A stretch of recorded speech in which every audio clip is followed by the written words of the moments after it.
All right, guys. So we finally have hockey news, Kings news, at least, as we finally get closer to a bunch of things in the off season: the expansion draft, regular entry draft. Exciting times, and finally, the Kings have announced and submitted their protection sheet for who they're going to protect in the expansion draft. And honestly, it is pretty much exactly what you would think. Obviously, we didn't know about Victor Arvidsson coming, but if you did know about it, I think this list is almost perfect. I think the one player that you would look at and kind of say maybe they could have not protected them is Dustin Brown. But like I mentioned in my video, kind of saying what I would do, I just think protecting Brown is fine. He's going to end his career as a King. He's one of the four veterans now on the team.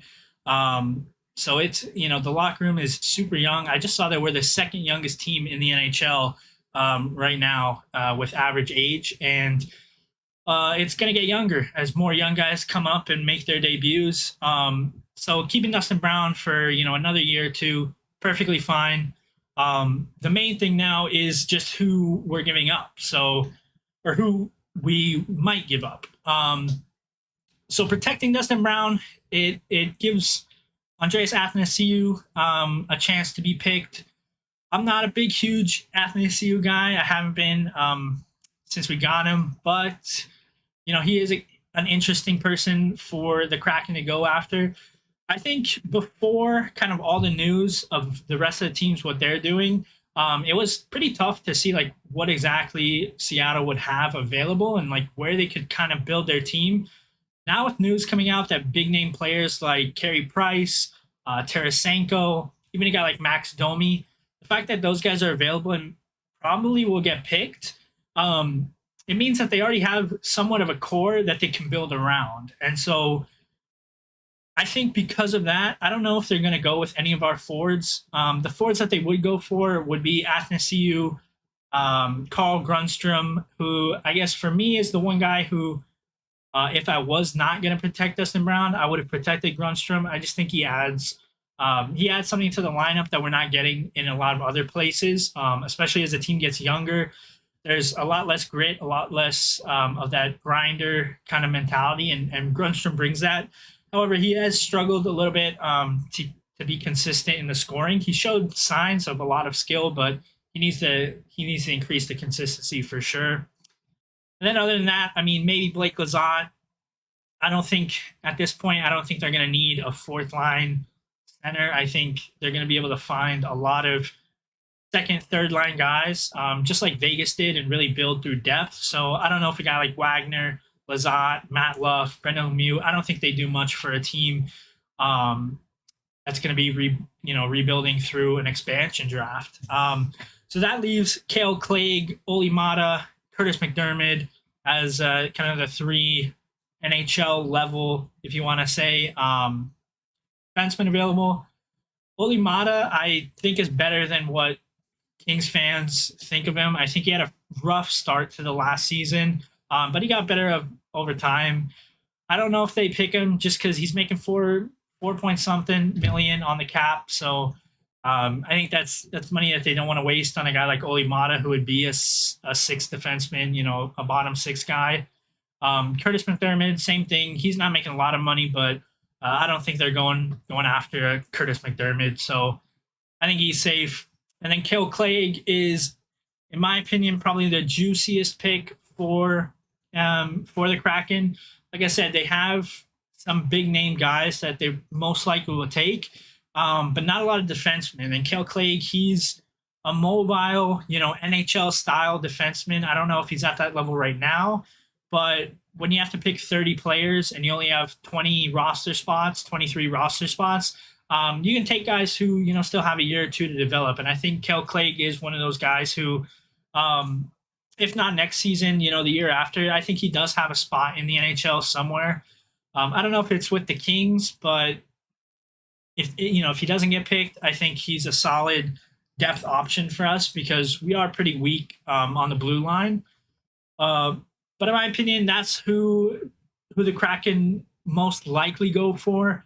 Obviously, you see Jonathan Quick there, which isn't a shock. You know, it's tough to see a guy like Quick be available in an expansion draft, but I don't see them picking Quick. If they're gonna pick, you know, an older goalie for experience, Gary Price is gonna be available. Go with him. Um, and then I think you get younger goalies who are better than Jonathan Quick. I don't think Jonathan Quick is the Quick of old that they can pull, you know, a Marc-Andre Fleury like Vegas did and kind of bring him to be that elite goalie again. So I think Quick's fine. You know, like I said, I think it's Athanasiu, Kale Clague, maybe Carl Grundstrom. Those are the three guys who I could see getting picked. You know, I think we did a pretty good job of not giving the Kraken any kind of great player or underrated talent. I don't think they're going to get much from us. It's not going to be a Vegas situation where we lose Brendan McNabb and you know, kind of comes back to bite us because McNabb's been pretty good for Vegas. Not a guy that I like, but you know, that was a good pick for them. So a lot of teams, you know, made big mistakes for Vegas. I think a lot of teams, I was hoping that they would learn as the Kraken were announced, but I think, you know, when you're a GM, you're more focused on yourself, your salary cap, your team. And I think Seattle is going to have a pretty good team coming out of the expansion draft. It'll be really interesting to see exactly who they pick, what they do. And that's also just going to be interesting to see how they play because, you know, when you look at the Vegas draft, they did not look like a good team right off the gate, and they made the Stanley Cup Finals, and they've been a beast ever since. So you can't judge a book by its cover, I guess. And we'll just have to see what Seattle does. I'm hoping they flop. You know, you want an easier opponent in the division for sure. But like I said, I think teams are going to be making mistakes. Luckily, the Kings are not that I'm aware of. Maybe Kale Clague just goes off and becomes a great player, but I think we're fine. I'm happy with who we're saving.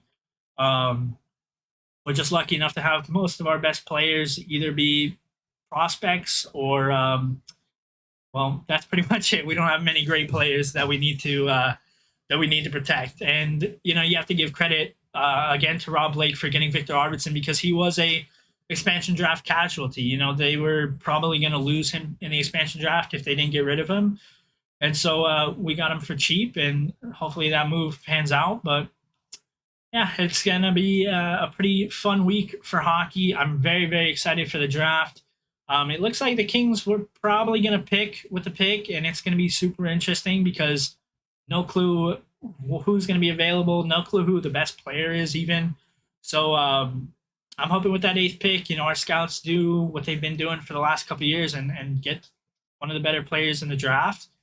And then later on in the draft, I think there's going to be a lot of hidden talent that just wasn't seen because of COVID. And so this could be, you know, kind of the last final push of the rebuild to really solidify the prospects. Make sure we got the guns loaded and can go on the offensive here, you know, for the next 5-10 years, hopefully. So thanks for watching. Be sure to stay tuned for draft news and if there's any other moves right before the draft, because it's now crunch time and I will be here. I'm waiting. I'm excited. It's finally hockey season again in a way until a little bit of a longer break after the draft. But it's exciting times for hockey fans and exciting times to stay on the channel. So please subscribe, like the video, comment, do all that stuff, and I'll see you again.